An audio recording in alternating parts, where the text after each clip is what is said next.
Salve saudara-saudari terkasih dalam Kristus.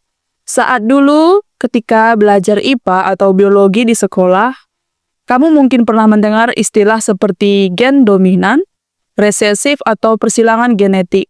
Tapi, pernahkah kamu bertanya, siapa sebenarnya orang pertama yang menemukan semua hukum itu? Bukan ilmuwan modern, bukan profesor universitas terkenal, tapi seorang imam Katolik yang hidup sederhana di biara dan suka merawat tanaman. Namanya Gregor Mendel.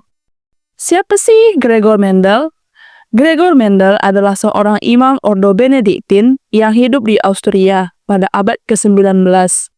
Di biara Santo Thomas di Brno, beliau tidak hanya melayani umat, tapi juga menghabiskan waktu luangnya di taman biara, menanam dan meneliti kacang polong. Mengapa kacang polong? Karena tanaman ini tumbuh cepat, mudah disilangkan, dan memiliki ciri-ciri yang kontras, seperti warna ungu atau putih, tinggi batang, dan bentuk bijinya. Eksperimen dan hasil menakjubkan. Selama lebih dari 8 tahun, Romo Mendel melakukan ribuan eksperimen.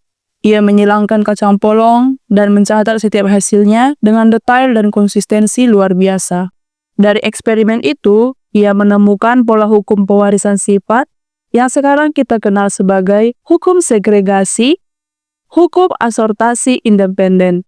Ia menyimpulkan bahwa sifat-sifat makhluk hidup ditentukan oleh faktor-faktor yang kini kita sebut gen. Itulah awal dari genetika modern. Diabaikan tapi diakui dunia. Ironisnya, saat Romo Mendel mempublikasikan hasilnya tahun 1866, karyanya diabaikan. Tak ada yang sadar betapa pentingnya temuannya itu. Sampai 34 tahun kemudian, ilmuwan Eropa membuktikan bahwa semua teori dari Romo Mendel itu benar. Sejak saat itu, Gregor Mendel dinobatkan sebagai bapak genetika, dan namanya menjadi fondasi dalam setiap pelajaran biologi. Yang menarik, Romo Mendel tidak pernah melihat sains bertentangan dengan imannya. Ia percaya bahwa meneliti alam semesta berarti mempelajari ciptaan Tuhan.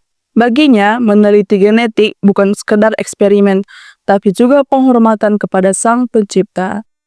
Hari ini ilmu genetika jadi dasar bagi pengobatan, pertanian, bioteknologi, bahkan investigasi forensik. Tapi jangan lupa, semua itu dimulai dari seorang Romo yang sederhana, yang penuh rasa ingin tahu. Sampai jumpa di episode berikutnya. Tuhan memberkati. Salve.